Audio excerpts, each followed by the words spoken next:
You ask Tiger to solve. This deals with linear equations with one unknown. The final result is x equals 15 over 2. Let's solve it step by step. Simplify the expression. Multiply the fractions.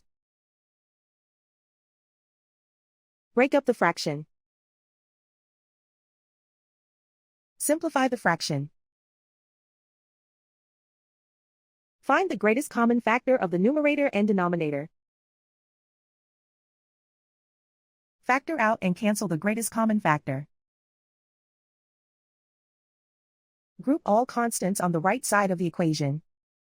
Add 3 to both sides. Simplify the arithmetic.